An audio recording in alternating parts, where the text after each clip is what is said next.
supervision on that. With that, we are very excited that we have a very special presentation and presenter here. As you can see, the topic is overcoming implicit bias through a health equity lens. And it is our honor to have Mr. Andrea Koen here with us. And I'd like to introduce him to the wonderful, awesome Health and Human Services staff. Andrea Koen is a generic presenter, a powerful communicator, and dynamic teacher. His educational influence spans the North America continent. Andrea integrates his abilities as an improvisational comedian, large group facilitator, keynote speaker, and classroom teacher to captivate and educate his audience.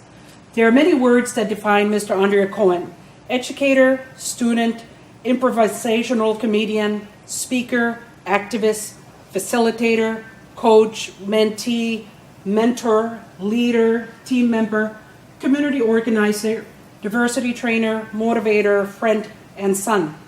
The most representative, however, is Andrea, the enkindled spirit. Please welcome Mr. Andrea Koen, president and founder of AM Horizons.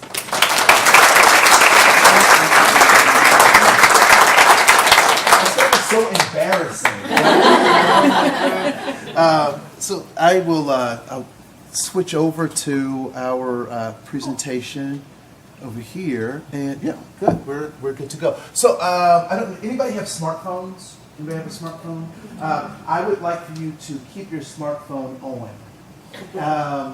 In the case that you have a question or a comment, and you'll see at the top of the presentation, there's that Google Slides identification. So if you have a question and you either want to be known so people know how smart you are, or you want to be anonymous in your questions, feel free to go to that link and submit your question. And from time to time, I'll peek at that and see if there are any questions, and we can address those as the presentation goes on.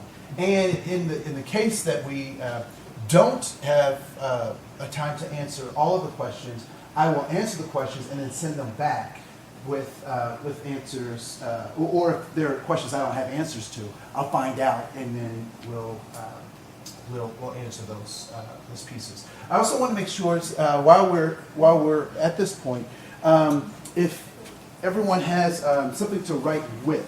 So we'll start with that. If we can make sure that everyone has something to write with, and if you don't mind passing those out. And while that's happening simultaneously,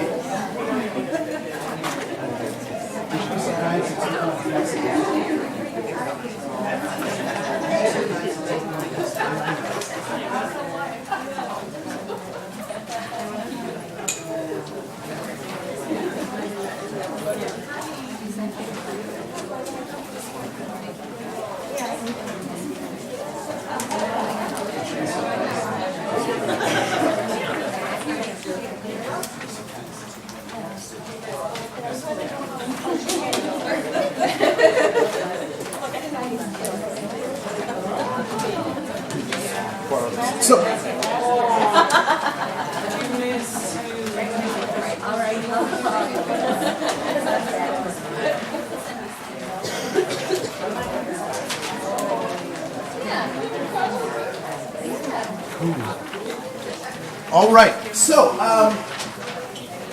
first of all, I want to give you the trick to this handout. It is so I have a 3-year-old daughter. So I'll take those extras. Thank you. Yeah, I have a 3-year-old daughter, and so I'm learning a lot about how to do common tasks.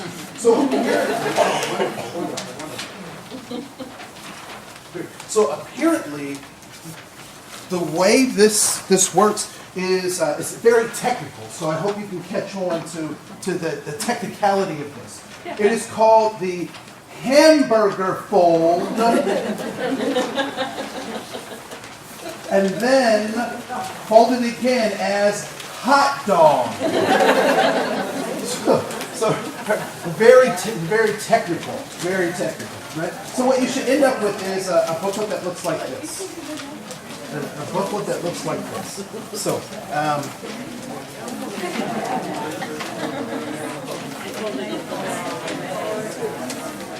Yep, so it should look like this, with this being the cover, and we'll spend some time going through a number of these things. So, I want to say that I am humbled by the fact that I was asked to be here. I also take my responsibility very seriously in being here, so we will have fun simultaneously, but my task is to help us expand how we see the world in some real critical ways, because the pain that our families are feeling is very real, even if we can't experience exactly what they're experiencing.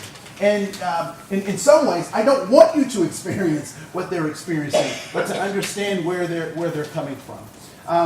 So, as I walk into this room, as I walk into this space, I walk into the space with power and privilege. I walk into this space with power and privilege. I am a cisgendered male, which means that my biology and how I present myself in terms of being male is pretty classic in when we look at a gender binary. So I am a cisgendered male. I am African American.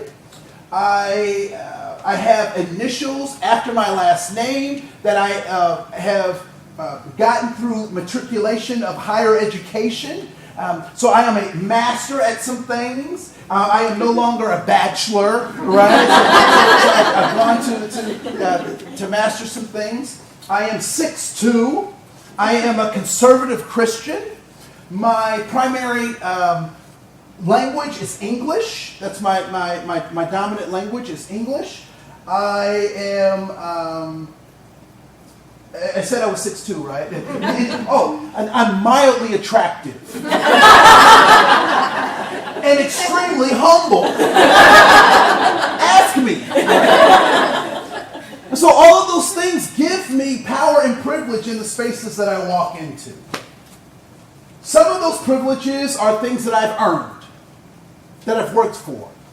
The majority of those things, though, are things that I didn't ask for, I don't deserve, and are offered to me in spaces that I'm in. I'm talking about my privilege and my power. But I want you to think about your privilege and power. In what places do you operate in that you have benefits just because you've shown up? Many of those things you may not have earned. But also think about those ones that you have earned. Because if we don't, we have a propensity as a human species to use our privilege unaware as a weapon against other people. And we'll say things like, why didn't you do this? Because my family and I was able to do this. Why didn't you do this? Or why didn't you make those choices? Well, they may not necessarily have the same positionality, the same power, the same influence, the same history that you had to be able to make those kinds of decisions. And so we're going to talk about why is it that, what is this implicit bias? And I have to tell you, they asked me to come talk about that, but I actually think implicit bias is hooey. It's hooey. It's made up mumbo jumbo. No good to us. But I'll tell you why as we explore this together, right? So what I'd like you to do is to open up your handout, and you'll see that there are 5 circles. 1, 2, 3, 4, 5. What I'd like for you to do is to write down one thing that you value or that is important to you in each one of those circles. One thing that you value or that is important to you. It could be a person, a significant other, a child, a grandchild, a cousin.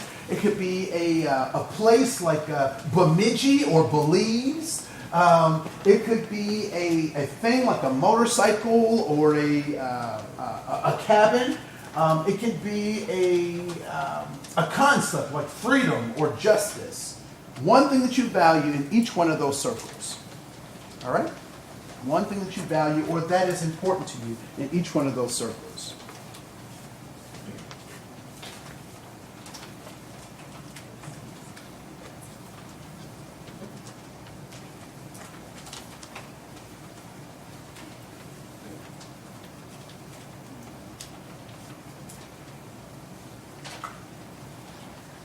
Wonderful. It looks like most people had 4, if not all 5. What I'd like to do now is play a game, and the game is very simple. What I want you to do is I want you to find someone else in the room who has something similar to what you have, or you like what they have on their paper. And once you find that individual, I want you to put your initial in the corresponding circle that is either similar to what you have, or you actually like what they have. All right? I'm going to ask you to get a minimum of 2 signatures per each one of your circles. A minimum. So how many circles do you have? 5. If you have 2 as a minimum for each one, you'll have how many signatures? 10 signatures at a minimum. All right? You have 90 seconds to do that, starting now.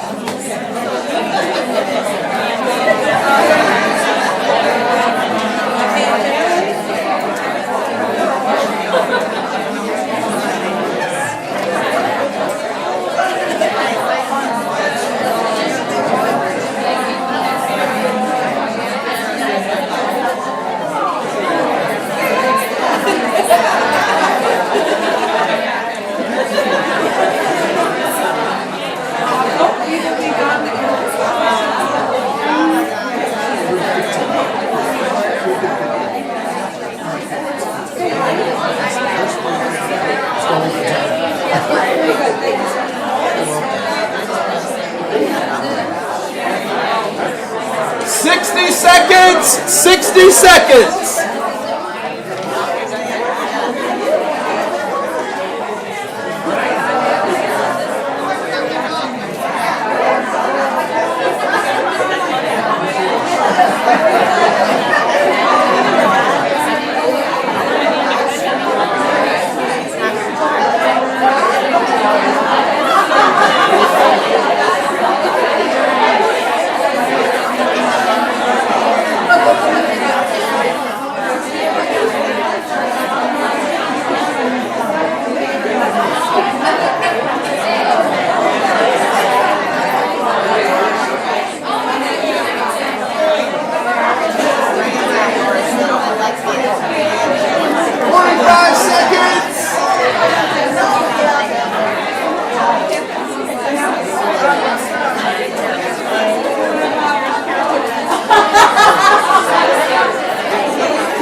All right, I'd like for you to count up your signatures. Count up your signatures. So we asked for a minimum of 2 per each. Anyone get more than 10 signatures? All right. How many signatures did you get? 16. Anyone get more than 16 signatures? Yes. 20 signatures. Wow. Anyone else? More than 20? Oh, let's give it up for 20 signatures. Networker extraordinaire. Cool. So I, as a high school teacher, so I taught high school. I taught middle school. I taught high school at the same time. Middle schoolers about killed me because they don't hear voices; they only hear hormones. And your voice sounds like this through their hormones. Right? So that's all they hear. So I taught those guys, and then I teach at Bethel University in the Twin Cities, and I teach an educational equity course. and to aspiring teachers. And I say aspiring because some of them need to expire because, no, you can't, no, not with students. Anyway, so I would use this activity as one of my primary introductions in all of those atmospheres. In my time at Anoka County, I was the affirmative action officer for Anoka County for, I think, 6 years it was. So I put some time in at Anoka County. So I understand county dynamics and having to work with county commissioners and the whole political process. But I would use this activity. And why do you think I might use this particular activity to start a session like this? Why might we do that? Yes, please. To see what everybody has in common. To see what we have in common. All right. Why else might I use an activity like this? To get us to mingle. To get us to mingle. To get us to mingle. Why else? To see what we don't have in common. To also see what we don't have in common. One of the things that I've noticed in participating in diversity trainings or cultural competence trainings or sensitivity trainings, depending on how old you are, it's been called different things, right? Is that a lot of time is spent talking about our differences or our commonalities. And what I would like to submit to you is that we can't talk about them without respect to the other. That we have to talk about our commonalities and our differences simultaneously. Because that's who we are. We are very much alike. Anyone ever had your heart broken? Anyone ever been the heartbreaker?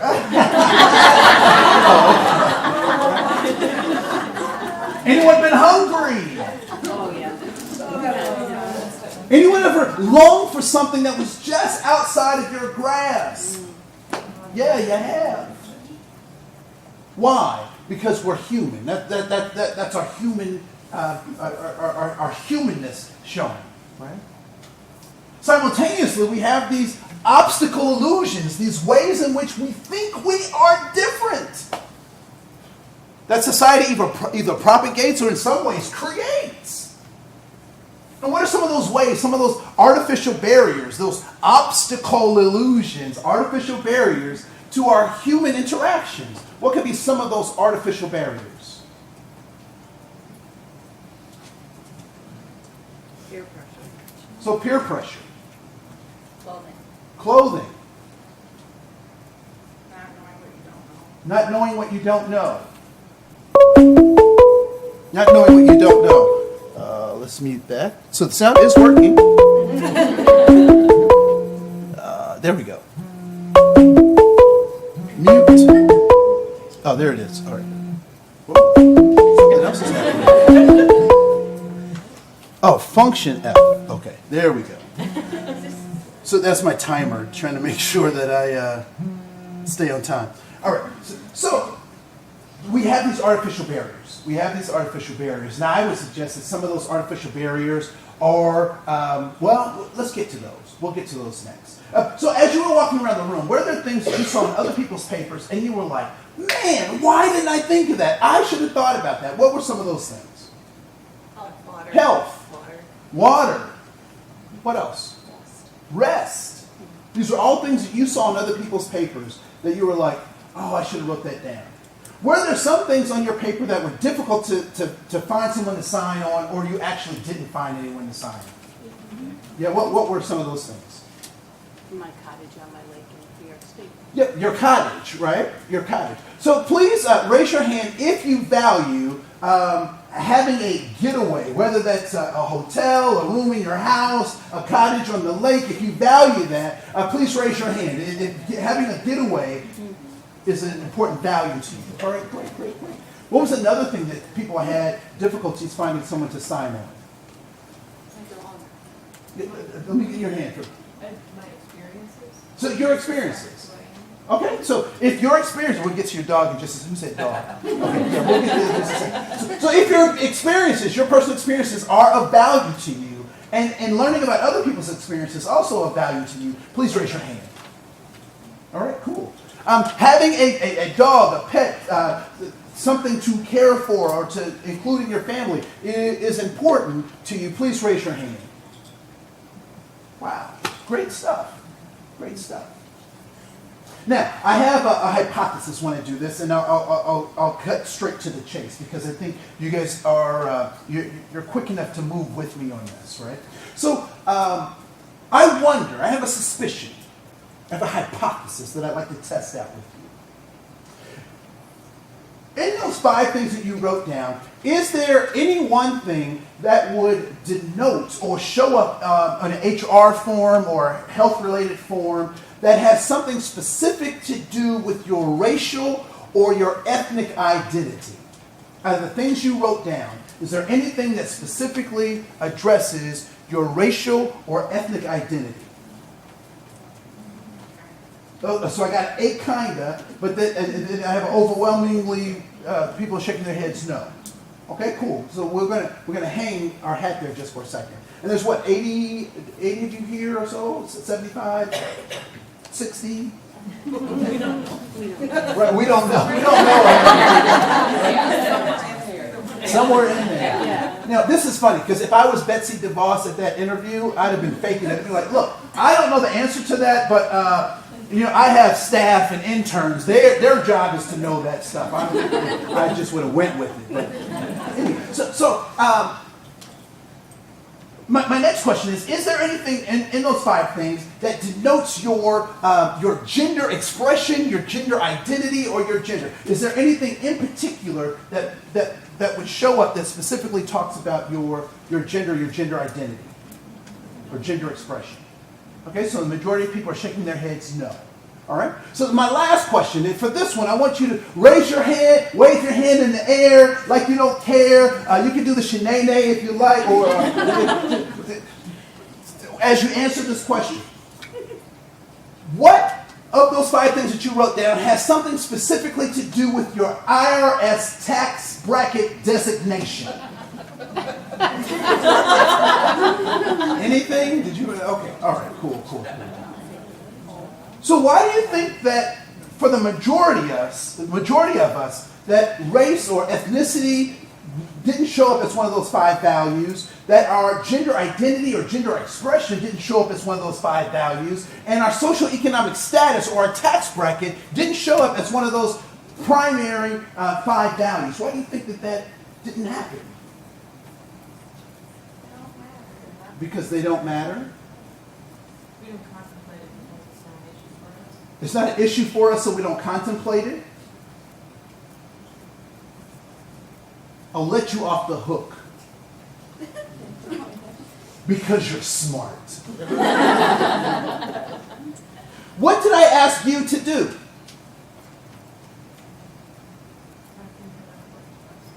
To write down 5 things that were important to you. I'm not suggesting that your race or your gender or your socioeconomic status isn't important. But to us as individuals, those things typically fall less important than the types of values that we talked about. Now, here's the interesting thing. That we may not value those things as much, but there are systems who do. That require us to check a box, to make a commitment to be something that they say we are, right? I find it interesting that I was not born black. I know some of you.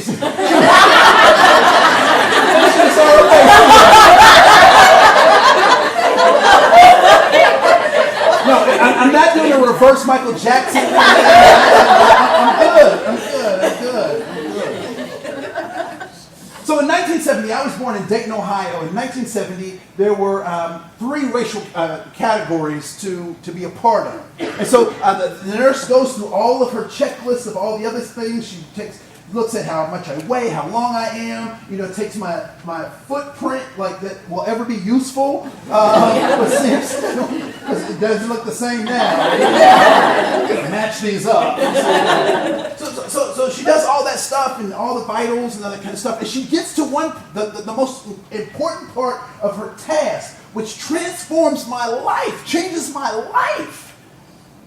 And it's the categories of race. she looks at my parents, and she looks at me, and she looks at her checklist. She looks at me, she looks at my parents, she looks at her checklist, and she makes a decision.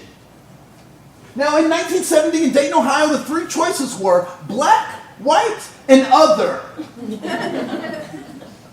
So as she's looking at and she's critically analyzing this whole scenario with my parents and myself, what category do you think she checks out of those three? Black.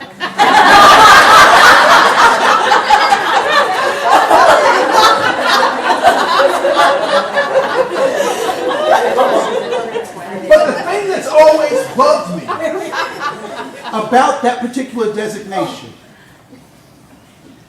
is that before she made her designation, I was here. I was born human, but America made me black. If I was born in South Africa, I'd be a different ethnic group. If I was born in Haiti or on the other side of the island in the DR, I'd be a different racial group. If I was born in Spain, I'd have a different racial or ethnic group. If I was born in Mexico, did you know that there are no Hispanics in Mexico?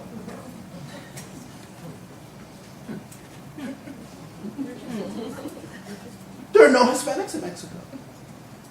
What are they in Mexico? Say it loud. They're Mexican. They only become Hispanic when they come here.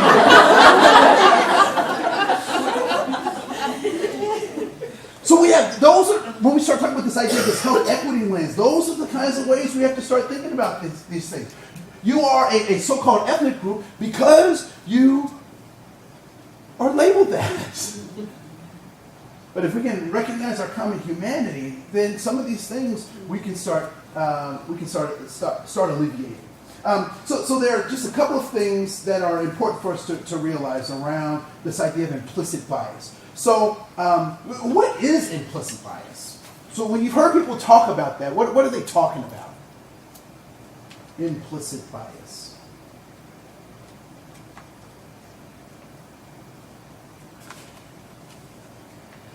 Bias they have an idea they have about somebody without even really knowing they have it or knowing that. Okay, so a bias that people have towards or around something that they don't even know they're aware of, right? That they don't even know they're aware of. So let's do this exercise. So in those same 5 circles, you'll see a bigger circle there. Let's call this circle the circle of all human knowledge. Okay, it's a little melodramatic. I'm my mother's child. Okay? So no, let's call this the pie of all human knowledge. And what I want you to do is to cut yourself a piece of pie relative to the size of what you know of everything there is to know. All science, all history, all math, all languages. I want you to cut yourself a piece of pie the size of what you know of everything there is to know.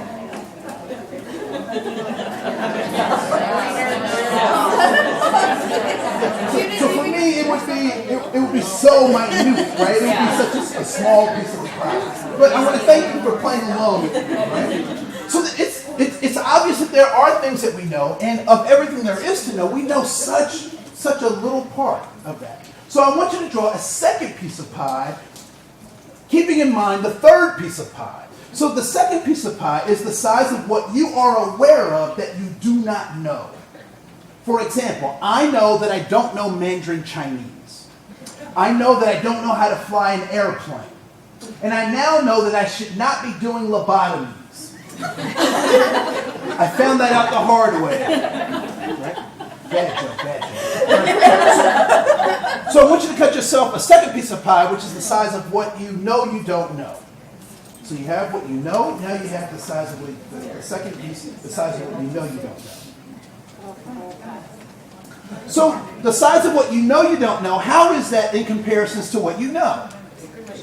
It's bigger. Is it considerably bigger? Okay, so it's considerably bigger. All right? So what you have now done is you've created what you know. You now have exposed what you know you don't know.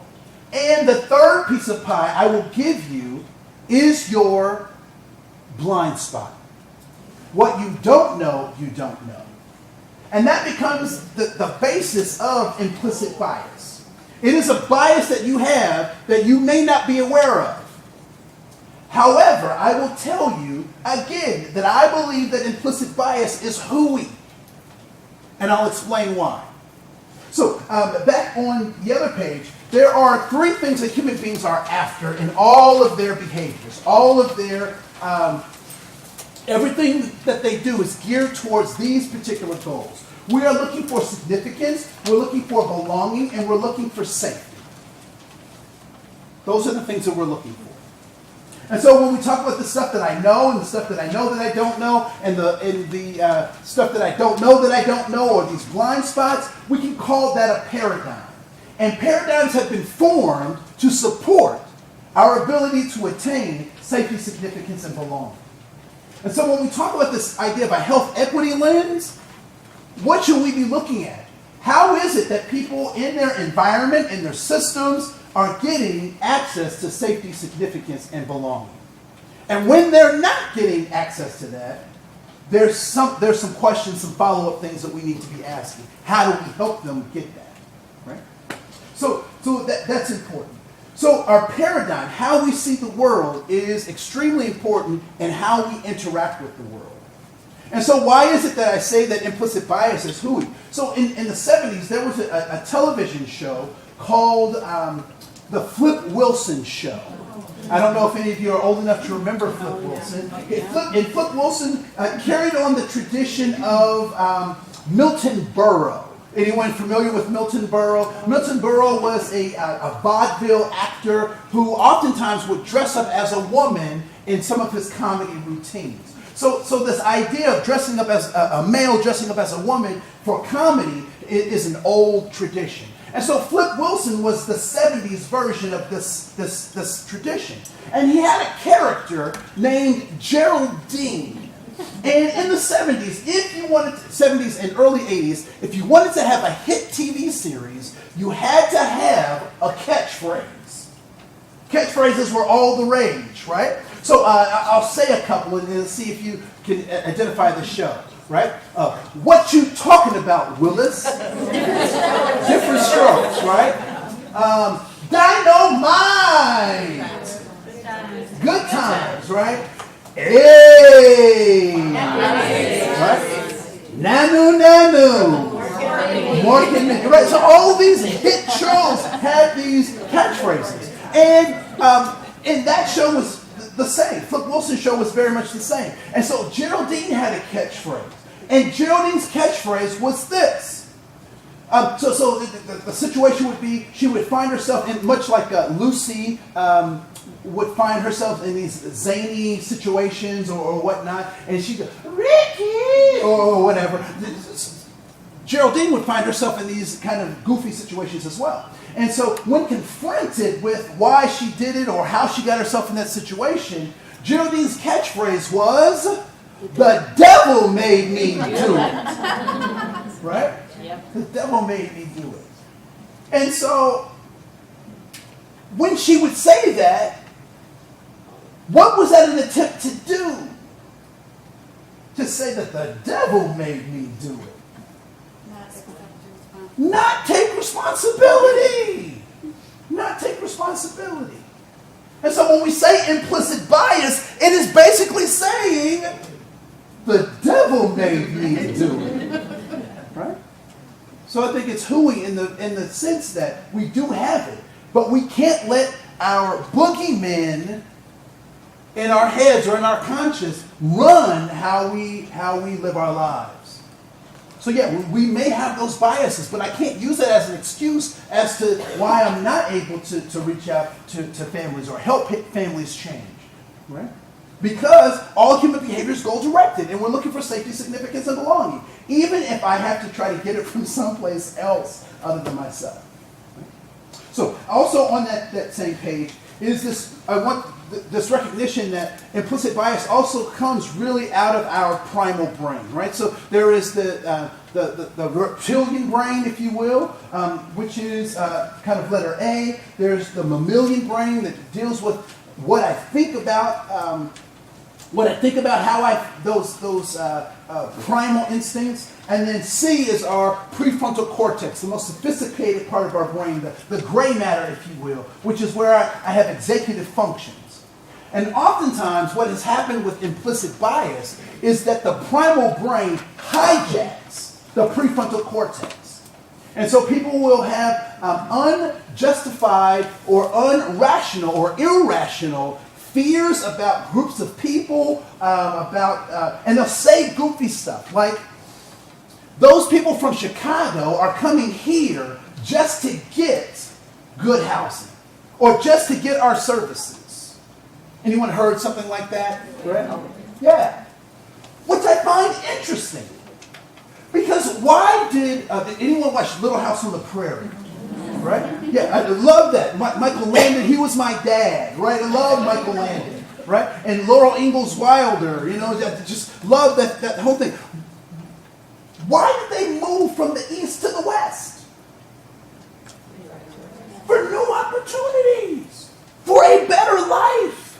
That is the American way. Until it applies to certain people and not other people. There are some great reasons for people to stay in Chicago and live in Chicago. There are also some reasons that people may want to choose a different or better life for themselves. But why is it a problem when certain folks do it and other folks get congratulated for it and other folks get damned for it? Implicit bias. Implicit bias. One of the things that I think is really funny about the human species is that when we start feeling competition, real or fake, we retract.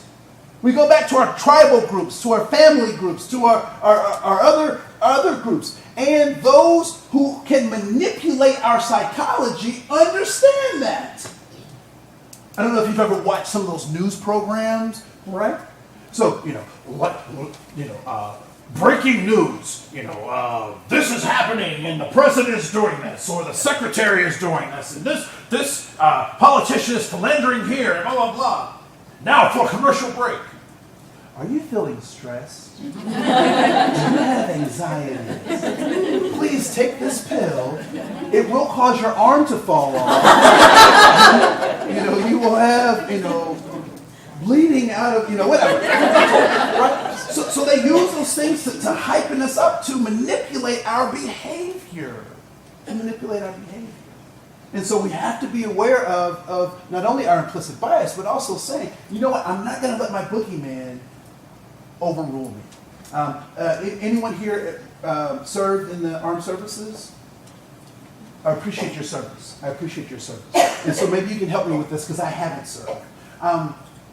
Before you go off to your assignment, and even while you're on your assignment, what did they have you do to prepare for that assignment, as well as while you were in your assignment? What kinds of things did they have you do?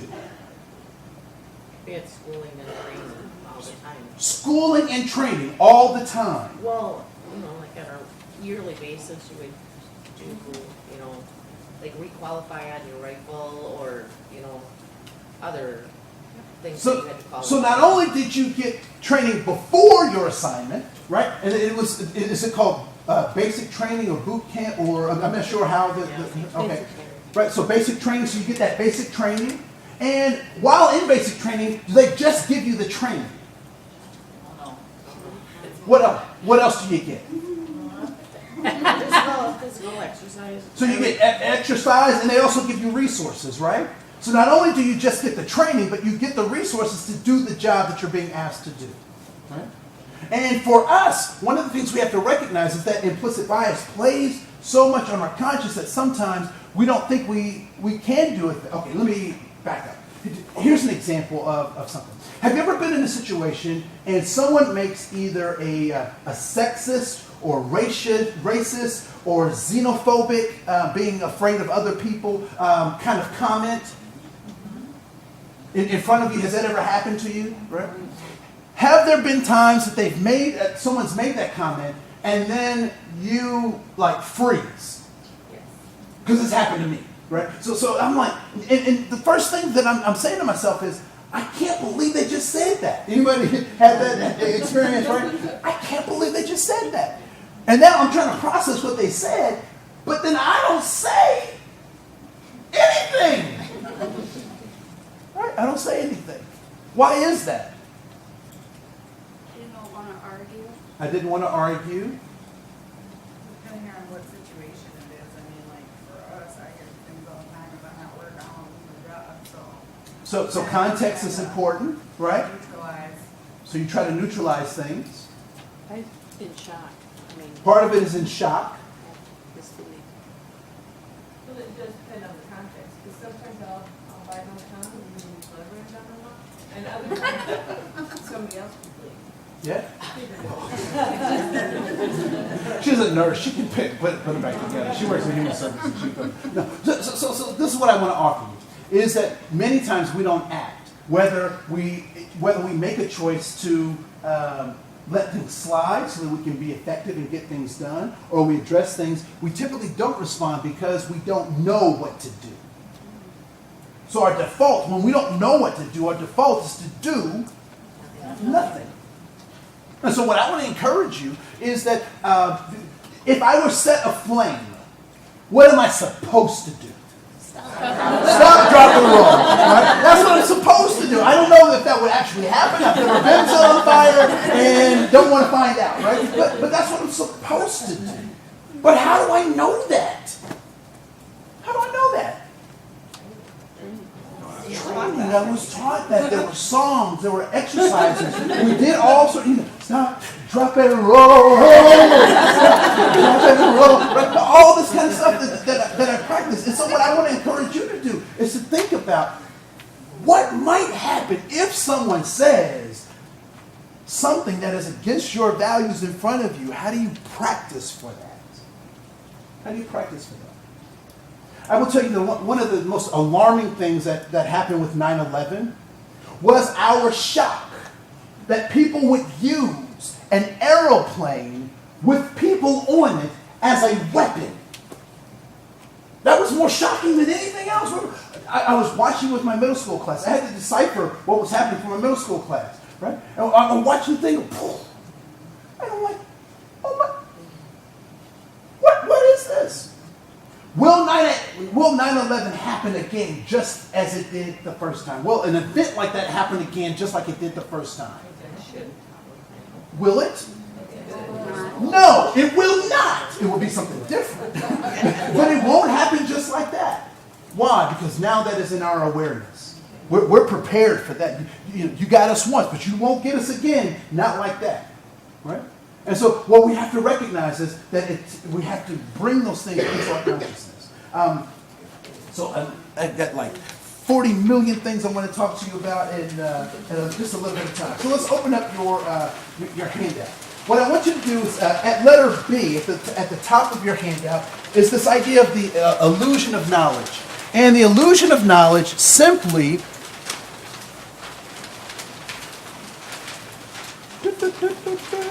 we'll just leave it right there. So, the illusion of knowledge. So what I want you to do is I want you to draw a bicycle. I want you to draw a bicycle as best you can. You've all ridden a bicycle or at least seen one, right?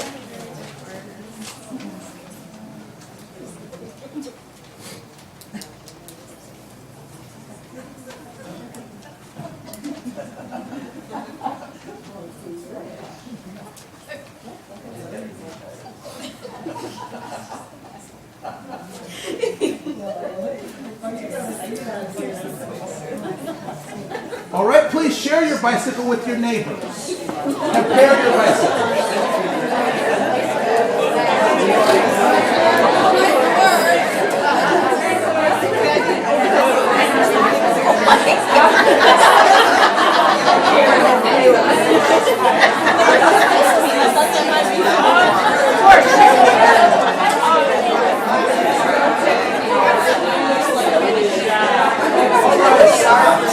Stop. So what did you notice about your bicycle versus your neighbor's bicycle? You forgot pedals. Okay, so please raise your hand if you forgot pedals on your bike. raise your hand if you forgot a bike chain on your bike. All right, cool. Now, doesn't everybody know what a bike looks like? Oh, apparently not. The same can be said with health equity, right? That everybody knows what health is, don't they? What we know about health is that it's contextual. So in my, so I'm African American, and there are dishes called soul food. Has anyone ever heard of those kinds of things? So what kinds of things fall into that category of soul food? Greens. Now, are we just talking collard greens? With what? With what in the collard greens? Mustard and ham. So basic. So bacon or mustard and ham. And what do people put on top of the greens? The hot sauce, right? Full of sodium. It's just crazy sodium, right? So greens.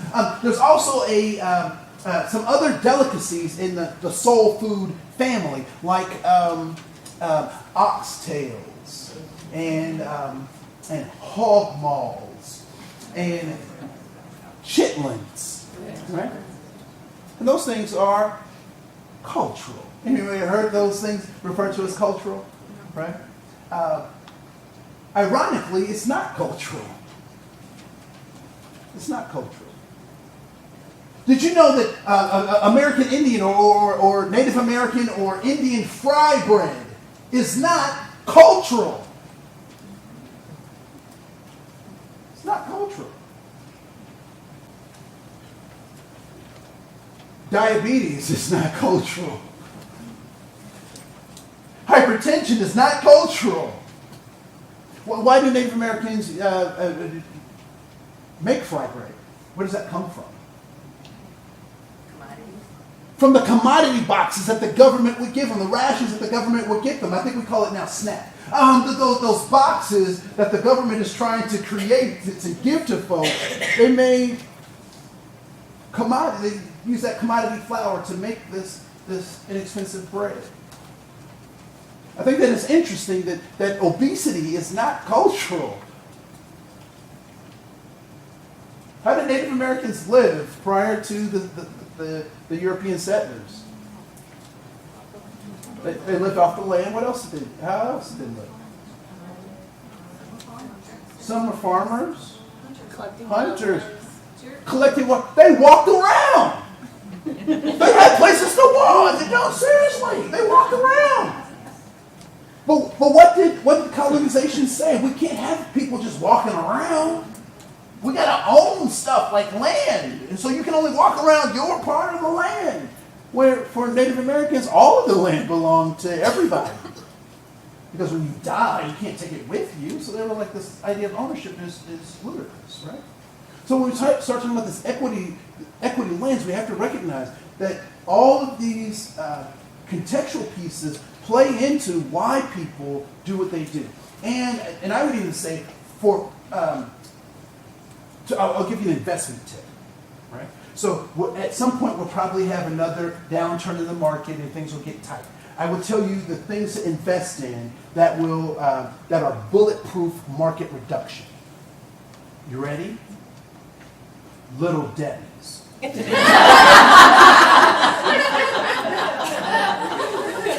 Why? Because it's inexpensive and what? It tastes good. If you don't have any other joys in life, you can afford a Little Debbie's, and at the gas, you can get it at the gas station, you can get it at the grocery store, you can get it in vending machines. I think there are even dudes in the neighborhood just holding out. Little Debbie's, right? No, because those are feel-good things, and they help people get safety, significance, and belonging, even though they're not helping them live a long, successful life. So context is extremely important, and recognizing that. What is the most valuable, non-renewable resource on the planet? You. You. There will never be another you. And in my case, everybody is happy about that. No more, right? And so the human spirit is the most valuable non-renewable resource. And it is comprised of both the body and the spirit. And when those two things are separate, then we have dis-ease. Dis-ease. What's one of the things that people who are battling cancer or battling leukemia, what's one of the ways in which they say we must battle this? What do they try to help them do? Outside of the chemical treatments and all those things. Stay strong. What's that? Stay strong. What's- Like, the emotional, stay strong. Stay strong, be emotional, positive attitude, hope, mindfulness. Mindfulness. Right? Why? Because that brings back the body and the spirit back into alignment. So there's that. So what is this idea of equity? Now, if you look at letter E, many of you have seen examples of this picture before, but I want to put this back into the frame of health equity. So at letter E, what do you notice about the difference between equality and equity?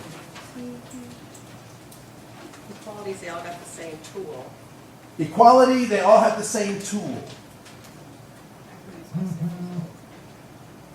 Equity is about the same result. Even though, and it's funny because equality is really about fairness, right? Making sure everybody has the same thing, which I think is interesting. Because what did your parents tell you about life and fairness? So why are we always looking to be fair when our parents would say life's not fair, right? So we're always looking for this fairness stuff. But what does health equity say? And looking at these examples, what is the problem for health equity?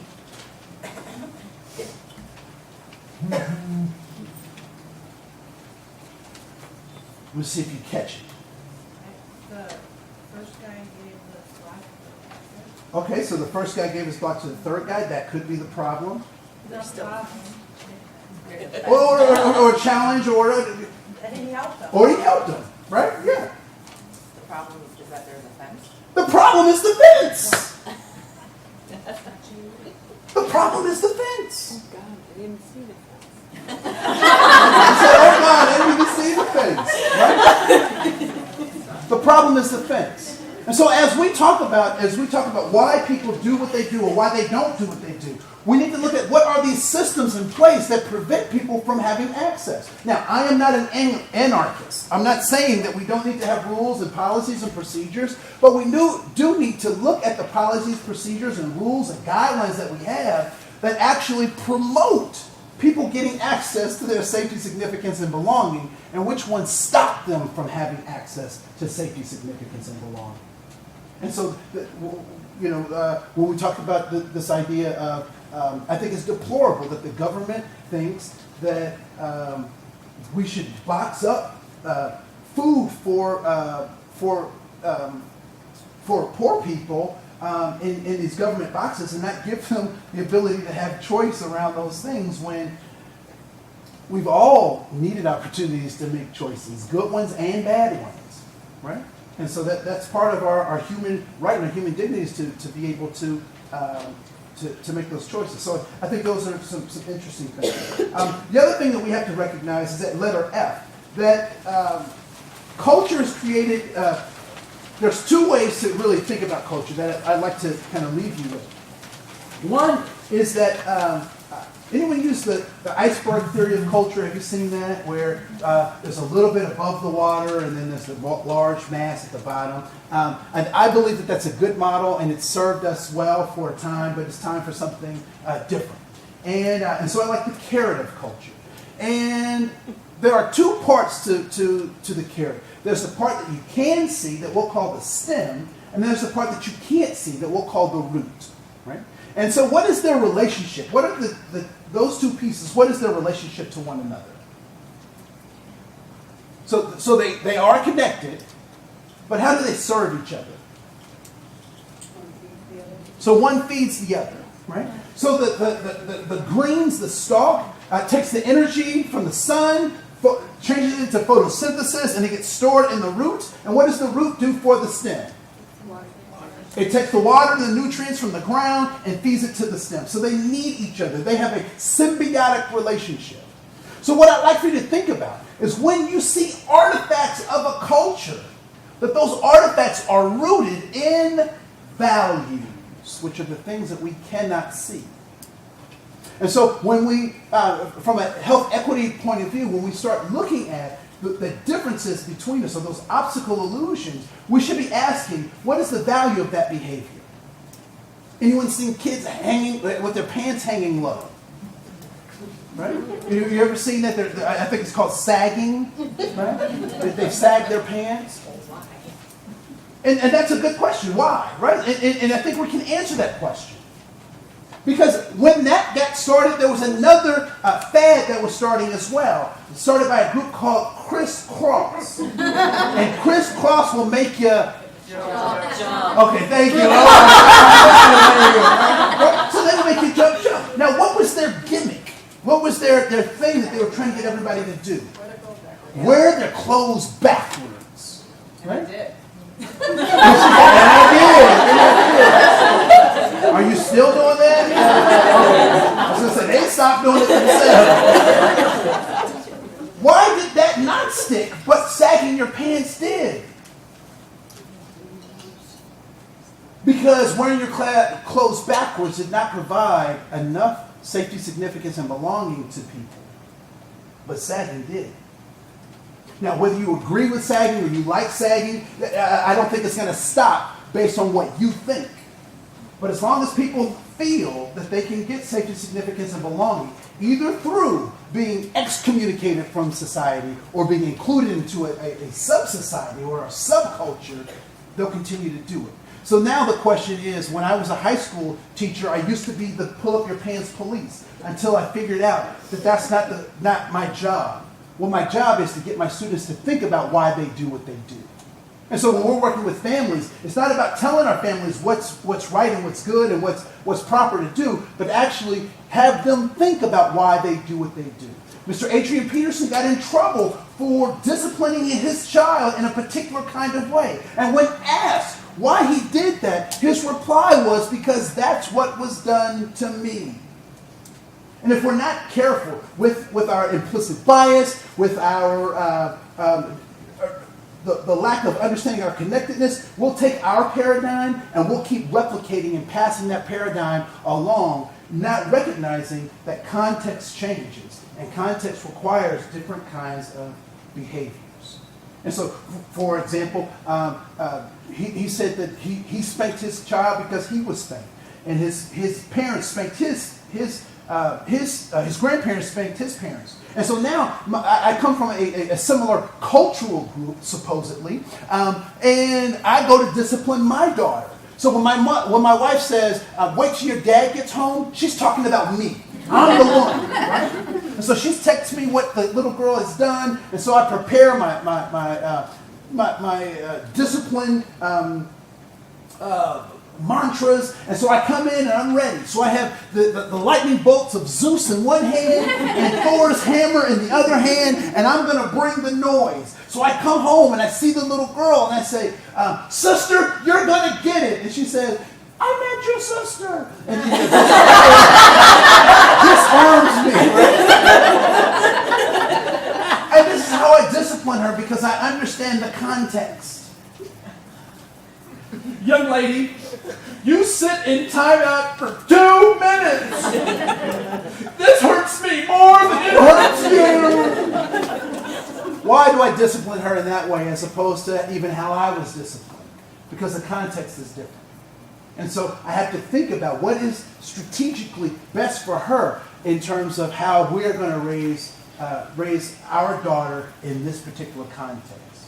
There was a time where beating your child into submission actually would save their life, because other people would beat them and take their life. Right? And so we have to recognize that context is extremely important in understanding that. Lastly, and I'll leave you with these 3 points. In therapeutic circles, there's this idea of cognitive behavior therapy. Is anyone familiar with cognitive behavior therapy? Right? So there are three aspects to cognitive behavior therapy. There's emotion, there's thought, and then there's behavior. And the belief is that the emotions plus the thoughts dictate the behaviors. Right? So if we look at our world situation right now, we live in a world full of discrimination. Why is that? And I want to tell you why. Because we haven't been critical in how we think about our own implicit bias. One way that I want us to be mindful is that bigotry is not, I'll put it this way. You cannot educate bigotry. Because what is bigotry? Anyone have ever been around a bigot or had a bigot in your life, or you've either seen them on TV or whatever? What happens when an educated person with data and statistics tries to reason, have a conversation with a bigoted person?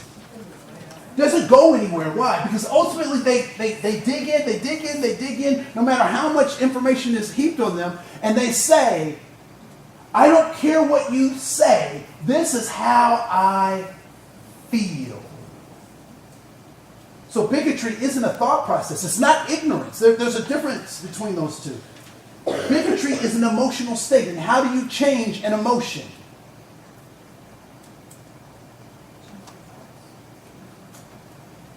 You love people through an emotion. Wait a minute. What are you talking about? I'm supposed to love somebody who hates me? Yes. I'm not saying that you take disrespect, but I am saying you tether yourself to that person and say, I'm not going to let you go until you get better. Because what happens to those people that we cut off? Do they get better without us? No, they don't. As a matter of fact, they breed other folks, right? So there's that. But then prejudice is a thought process, right? So I don't talk to teenagers any longer. It's a waste of my time. I only ask them questions. Because at some point they go, stop asking me questions. So I go, oh, you did hear me, right? Because either they have something in their ears or their thumbs are doing some stuff or whatever, they're not paying attention. But how do you change prejudice? How do you change thoughts? Through Socratic methods, asking strategic questions. You ever talk to a prejudiced person, you start asking them how they know what they know, because people have absolutes about all sorts of stuff, right? That person got hired because of affirmative action. How do you know that? Do you have inside information that nobody else has? Right? Because I've never gotten a message saying they didn't hire you because they hired a Mexican woman instead. Anybody get a letter like that saying who they hired? No, they got inside information, right?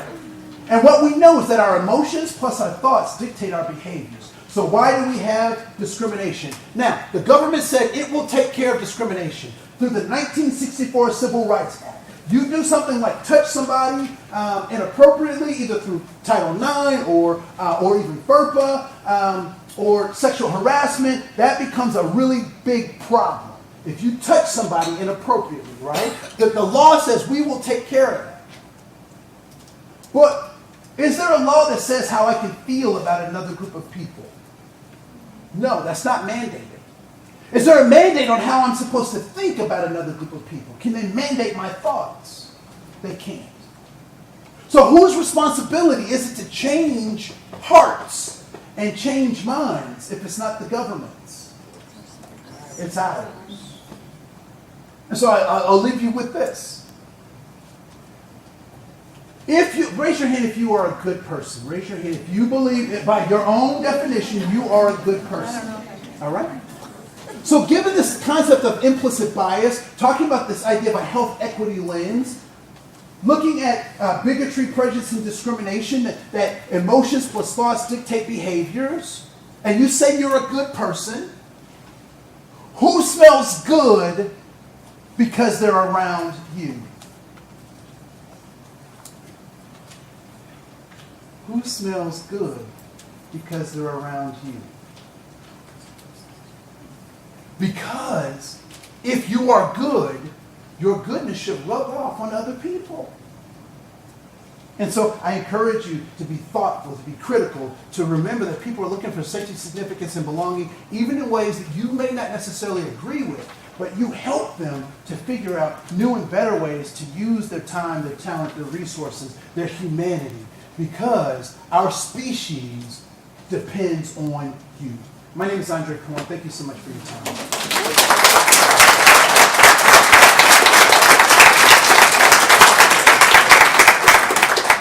Thank you very much. You're so very welcome. Great, appreciate it. Okay, folks, I think that will do